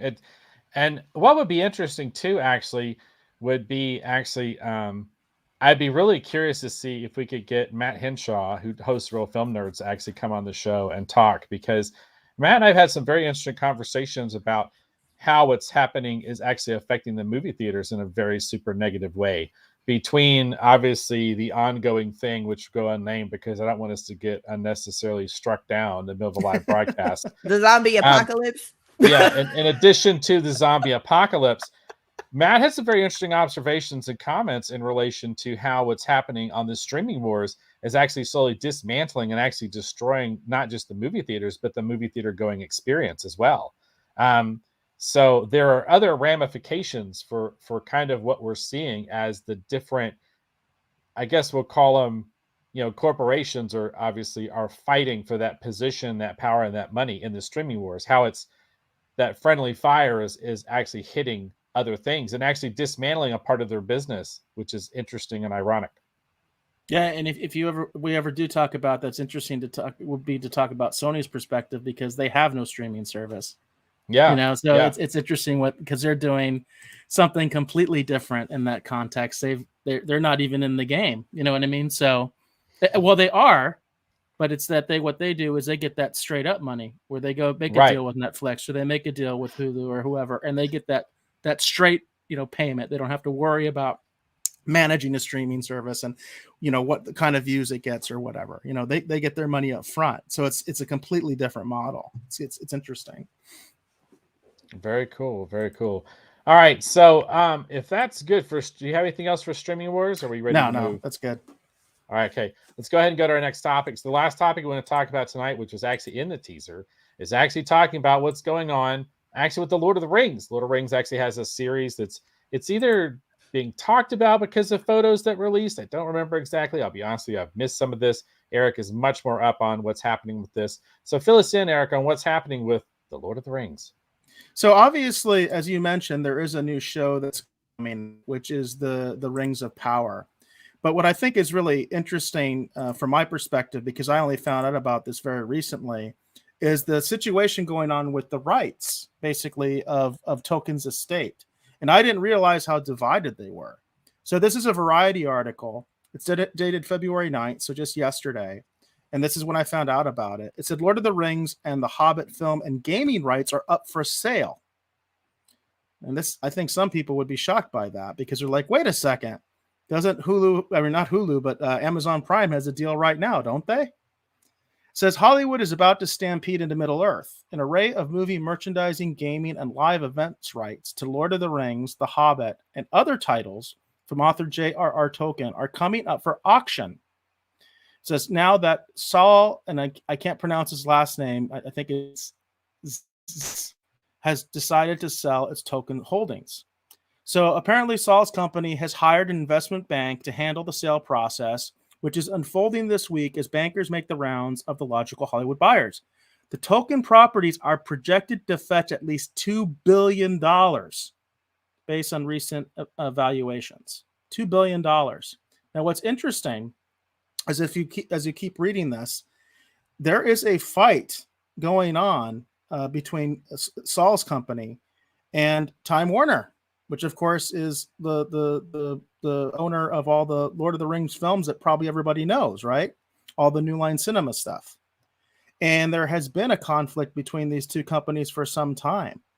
And on top of that, the actual Tolkien estate, quote unquote, still actually owns the Silmarillion and Unfinished Tales. So if you're familiar with either one of those, which I think a lot of people are familiar with the Silmarillion, apparently the Tolkien estate still has that.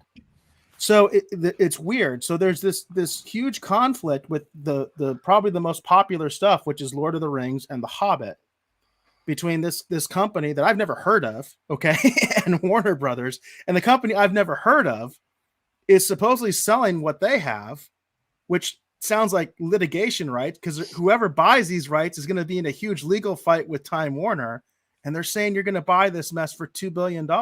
That says it's probably worth a lot more than that. If you're going to buy a head egg for $2 billion, I think that's crazy. You know what I mean? That's interesting. That's, and we've had these conversations before, and I feel like we just had a version of this conversation a few minutes ago, talking about all the pre-existing contracts, how the rights for things are tied up, and how it negatively impacts, sometimes can positively impact as well, different franchises and properties and stuff as time moves on.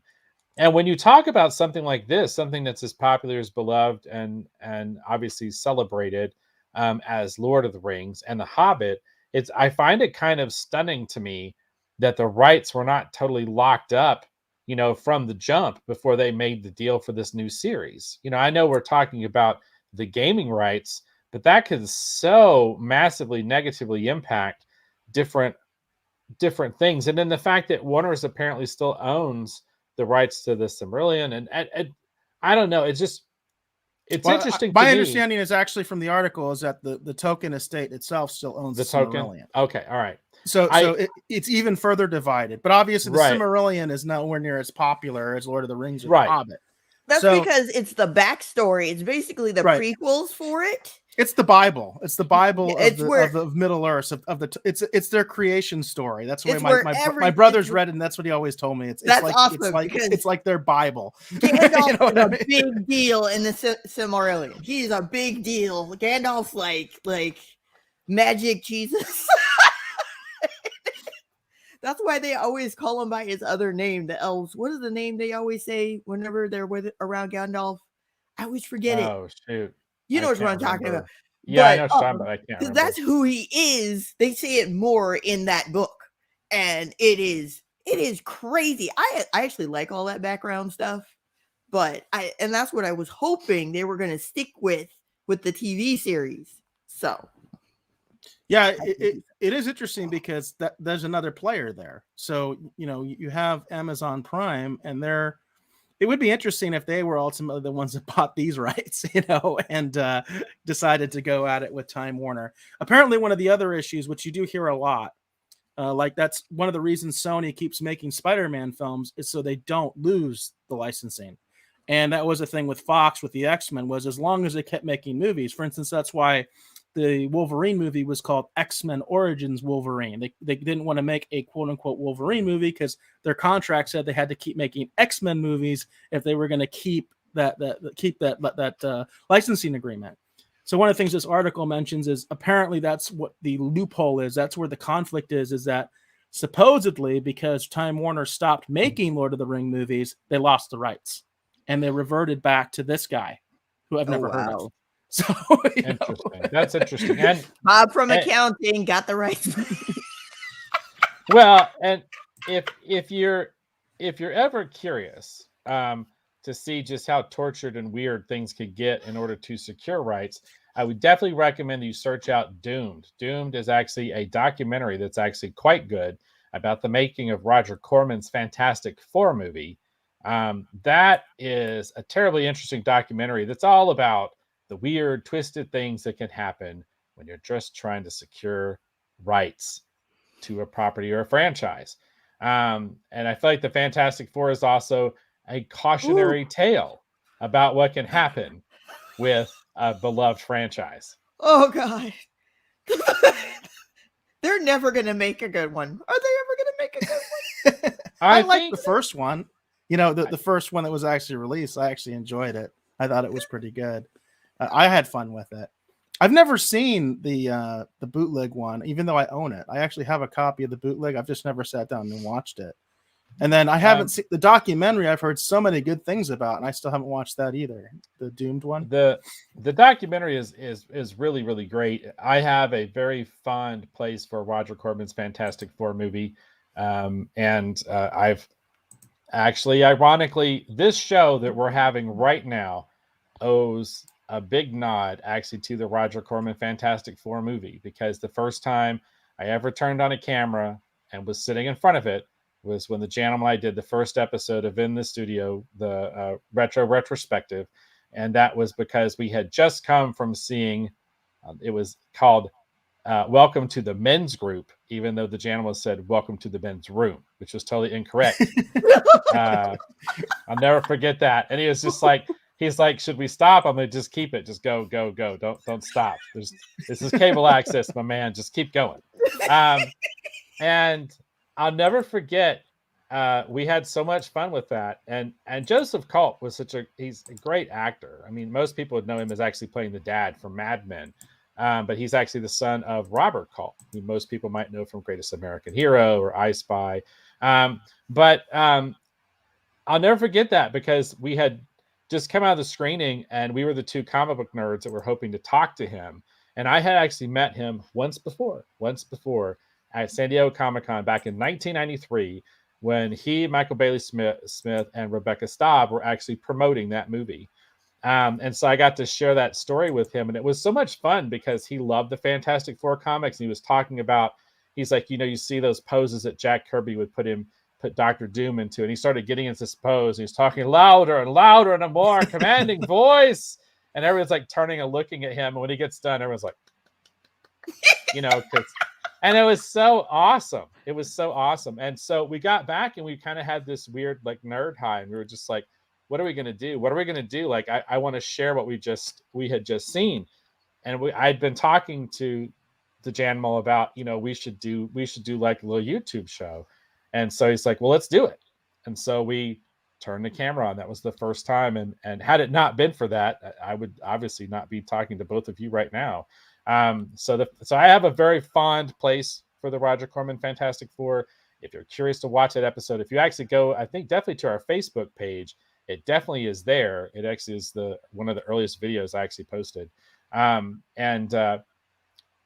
It's interesting to me because I do feel like, in all honesty, all of the Fantastic Four movies have redeemable qualities, just like all the Punisher movies have redeemable qualities, just like all the Spider-Man movies have redeemable qualities.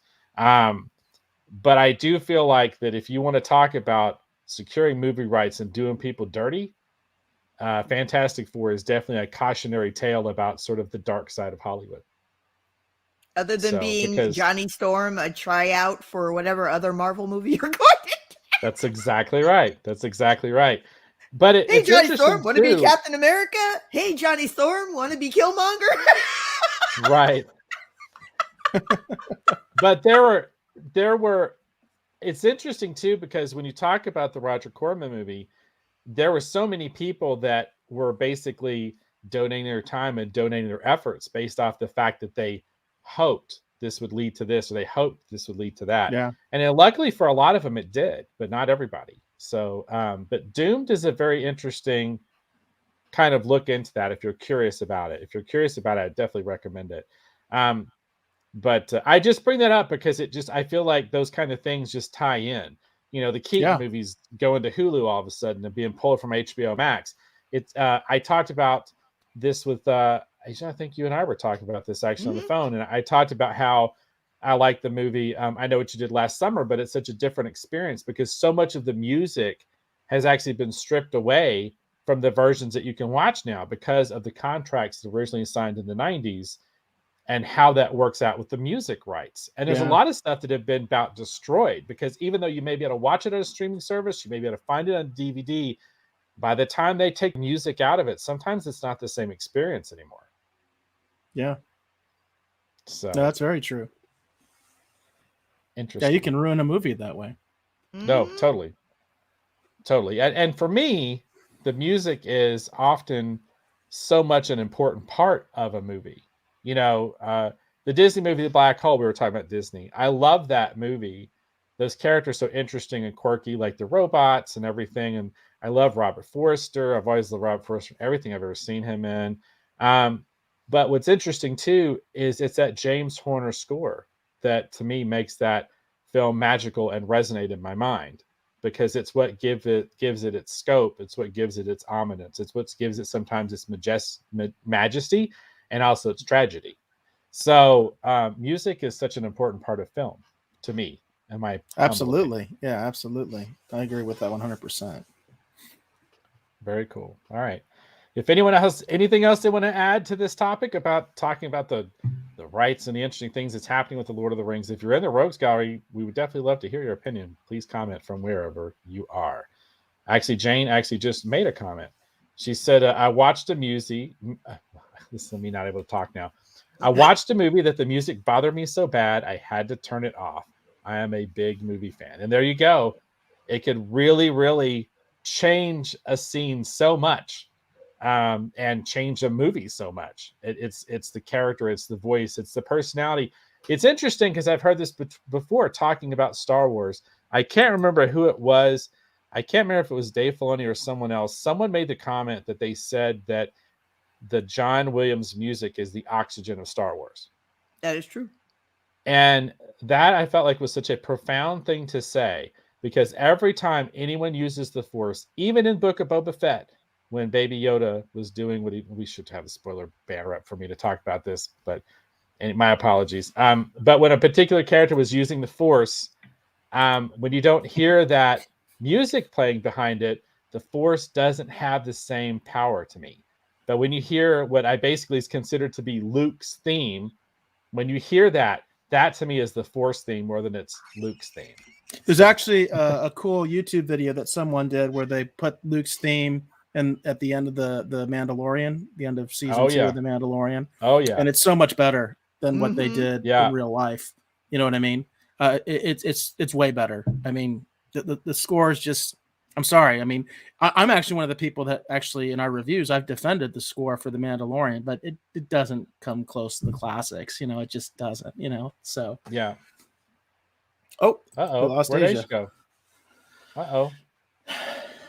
I thought I was going to be the one to lose a connection tonight.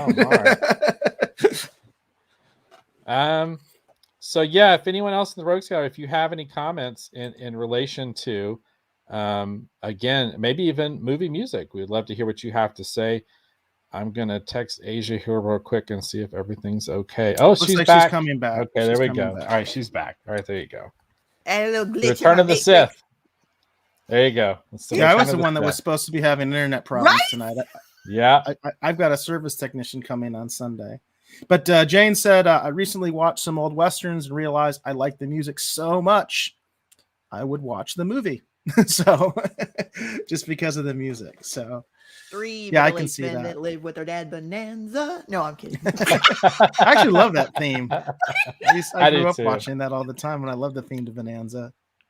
So that's another subject too, is like a lot of modern television. I'm very underwhelmed. They don't have any good theme songs anymore. The theme music. They don't. Like, what did you think about Book of Boba Fett? I wasn't very impressed. I thought it was kind of like, I don't know. I mean, the cha-cha noise. Hey! The humming or whatever. I mean, I don't know. I just wasn't that impressed with like. I think Mandalorian did a better job with their theme than Book of Boba Fett. Yeah, you feel Mandalorian, and I don't know what the cha-cha slide for Book of Boba Fett. Yeah, I mean, I don't know what that was. So, I they're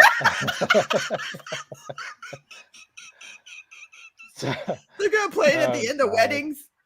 Oh, there you go. Yeah, there you go. There you go. That's what they were going for. Oh God. So it's interesting because I was actually James. I'm not sure if he's still watching. James and I were having conversations about shows that we grew up loving, and we were talking. I was thinking about how the shows we were talking about we grew up loving or we enjoyed watching, how it's like a greatest hits of like TV theme songs. And I was talking about Quantum Leap. He was actually talking about Equalizer. You know, like when you start. Oh, talking I love about, Equalizer. I never got into theme. the show.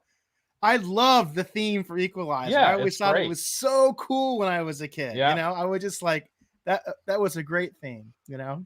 And when you start giving it any further, you start talking about Knight Rider. You start talking about A-Team. Like they have such great, memorable theme songs. And you know, again, talking about movies, they can have really. It's kind of weird because I feel like as much as I love some of the more kind of understated, atmospheric, performance kind of driven stuff that they do now, where the music tries not to outshine what's happening on the screen, I feel at the same time like I feel like we're losing something, you know, because so many of the things that I loved, like the music, again, like I'll bring up the Black Hole, the Disney film, The Black Hole. I mean, like that music adds to that experience. You know, it basically gives you whatever some of the wire work you see, you know, is kind of pulling you out of the movie. It's still keeping you in the story, you know, like right. It drives it forward. I never talked about this before, specifically, I think on the show. There are some beautiful, beautiful pieces of music to Star Crash that James Horner wrote for Star Crash. They're beautiful pieces of music that have no business being in that movie. But it just goes to show how much a storytelling. And it's interesting. They talk about this. They talked about, I think if you watch Empire Dreams, George Lucas talks about how much he loves watching John Williams conduct the music, right? And how that's his favorite part, you know, and how he talks about that he has a lot of music in his movies. And he understood very much how music could drive pacing and well, it's the only thing he didn't change in the special editions, right? He changed everything else, and because he was upset with everything. That's what the special editions are all about, how upset he was with the movie. And so the one thing he always loved was the score. You know, that was the one thing he didn't mess with. Anytime someone mentions those new editions, all I can see is those Fanta dancers that come out right before the Rancor. Why do we need the Wanna Fanta dancers? Why do we need Wanna Fanta, Wanna Fanta, Wanna Fanta? I'm like, oh, what the frick? It's like, oh, and now we have the scary, oh, so that's where the chick that was going to be dragged in the Rancor pit came from. She was doing the Macarena first. Oh, it chaps my hiney so much. Yeah, I forgot about that. I did forget about that. So I guess he did actually mess with the score, didn't he? That Slice Noodles thing, I can't stand that. We're literally talking about the one thing I can't stand. I like the original size noodles. Yeah, the original works fine. It was great. Yeah, I like the original. Yeah. And actually, I forgot also they changed the Ewok song. They took out the Ewok song. Where's my Yub Nub at? I didn't have any problem with the Ewok song. I don't what he came up with instead. So he did change the music. I'm wrong. He actually did. True, yeah.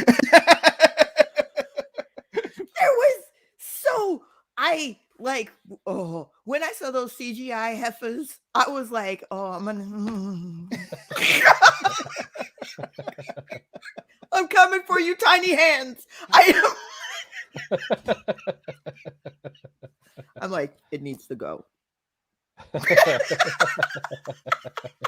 Yeah, I hear that. I hear that 100%. All right, very cool. Yeah, Jane mentioned, she says she has the Mandalorian theme music for her ringtone. Yeah, right. And again, I would say the music for the Mandalorian is great. It's very distinctive, and I was surprised at how much I loved hearing it when he actually showed up. It reminded me how much I love the Mandalorian and how much I've missed the Mandalorian. So I really, really like that character, and it was so great getting to see him and Baby Yoda, Grogu get reunited. So it's very cool. Look, it's a spoiler. It is. You just need a little X-wing to put them in. So.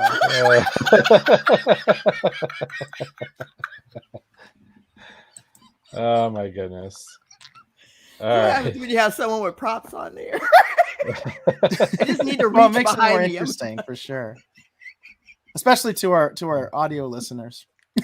Right? Yes. Ladies and gentlemen, I like to make that joke. An Oh, amigurumi Yoda just walked by. Yeah, I always wanted to say when Dave is drawing, I always wanted to be like, and here's a special treat for our listeners tonight. Dave is going to be live drawing on the program. There's a square over to your left. Yeah.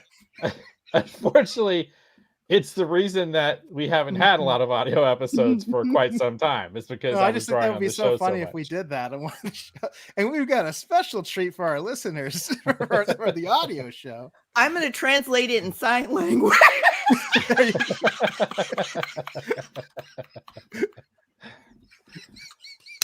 Extra special treat for our audio for those of you that like the audio show. It's just, an hour and a half of just scratching sounds, the pencil on the paper. Yep. And then some erasing. And we'll have closed captioning.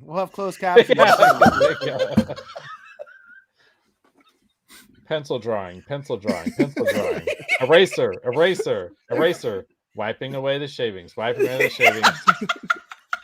Change to pen, scratch marks, pen on paper, pen scratch. It's worse if you're using your Surface Pro. Oh yeah. Tapping screen in a direction, tapping screen in a lot of directions. Filter change. Stylus slides across surface. Yeah. Stylus slides across surface of Surface Pro. It's meta now. Actually, it just came to my head, and obviously we're going in every direction right now. Sorry. But I only recently saw a program where they were actually doing the audio description. That's for blind people. It's really interesting to be watching something when they're doing that. It's funny because a lot of times what they'll do is they'll describe the action before it actually happens. Because it's meant for a blind person, right? But I'm watching it. You know what I mean? So it's like if you've ever done that, anybody who's if you've ever have access to that, like maybe you have a movie, I think that'd be interesting to do. You know what I mean? As a sighted person, to be watching the movie, you know what I mean, with the special commentary that's meant for visually impaired people. Ours would it was weird when it happened to me. It was a PBS show, and they just had it. And because after I was like, why is the narrator describing like everything that they're doing? They sound really stupid, And then I realized it was my daughter. Actually, was like, "That's for blind people, Dad." You know what I mean? So I was like, "Oh, that's what that is." Get with it, Dad. It's for blind people. Nah, she just figured it out. She hadn't heard it before either. She was like, "I think that's for blind people." That's awesome. Oh, I think you're right. So. I have a story to share. I've never shared on the show before, so this might be a little interesting. So the first comic book project I ever worked on, this actually predates my work on Guardians of the Galaxy. I actually penciled 2 issues of a 4-issue miniseries for this book called Legion of Light. Legion of Light was supposed to be a Christian-based comic book, actually, and supposedly the guy who had put this project together, the funding was going to come from this Christian music group called DeGarmo and Key. But anyhow, all of this fell through. Nothing ever came of it. I still drew 2 issues for free, which is how I describe the comic industry sometimes. But anyhow, so in the process of this, we're cobbling together the art team. We were looking for a letterer. Back in those days, computer lettering didn't exist. Everything still had to be done by hand. People who are out there watching and kids at home, you still actually had to be able to do lettering by hand. And so finding a letterer, actually, once upon a time, this is the true story. Once upon a time, the easiest way to break into the comic industry was to learn lettering. That was the easiest way because everybody needed a good comic book letterer. It was the easiest way to break into the industry. You could network, you could build a name for yourself, you could hopefully build a professional reputation, and you might be able to use that, parlay that into something else. But it was Joe used to say that all the time. Actually, I attended a week-long seminar with Joe, and he actually said that. He's like, this is one of the best ways to break into the industry. But anyhow, the guy who put the project together found this letterer, and the letterer was deaf. And he was actually like a missionary, and he was living in the back room of this church. And I remembered I would take the pages out there and drop them off. And then at one point he wanted to call me on the phone to discuss something. And I'd never taken a phone call like that before. Oh, so what he had to happens do the is, teletype. yeah, exactly. There was someone who would transcribe what I was saying, and that person would read back to me what he was saying. And so it was really interesting to me.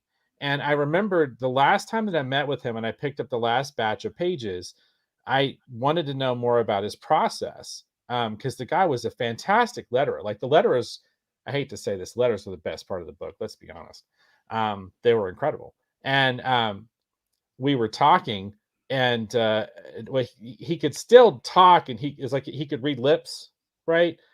And so I asked him what tools he was using. He lettered with a brush. He didn't use dip pens. He actually used a brush. That's crazy. Oh. Yeah. That and is I was crazy. floored. I was absolutely flabbergasted, and I didn't believe him. But he's like, yeah, he said he lettered with a brush. And then I asked him, I said, how do you, because I said, I don't understand how long you've been deaf. I said, how do you know what things sound like? And he said he knew because he'd been reading comic books since he was a kid. Oh, because he knew back what in they those visually days, sounded like. exactly, That's he knew what the epic. words were supposed to represent, and it was crazy to me that he didn't have that connection for what sounds, you know what I mean, are. He only stood sounds as it related to, for example, like words. Right. And I'll never forget that. Like it was such That's he was such an awesome. interesting guy. But there's a fun story I've never told before. The first letter I ever worked with was deaf, completely deaf. But he's also one of the most talented letterers I've ever seen in my life, and had a fidelity and control of a brush that even at my height before I had my car accident that almost destroyed my shoulder, I didn't even have back then. The guy was amazing. So That's cool. That's a cool story. all right, there you go. All right, cool. Does anyone have anything else they want to add? Because we're getting on 2 hours. It's probably we're coming up on the good 2 hour time mark right now. Yeah. All I'm- right, I'm very good. cool. Anybody doing Super Bowl? Not me. I'm going to my mom's. I'm going to my mom's Not for the me. Super Bowl, and she'll have it on. We're actually going to get a pizza. So Well, it's Valentine's Day weekend. I need a date. Dave, you want to go? Yes. Okay. He said that on air. I'm holding him to it.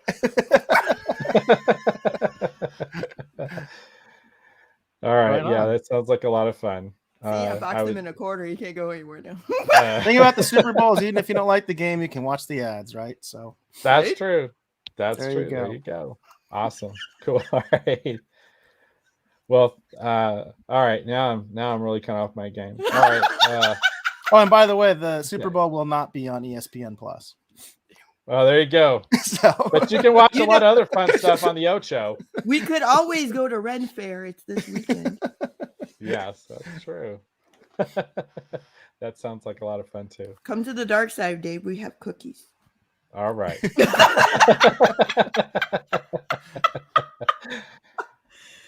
Anything Oh from the my. Rogues All Gallery, right. you guys.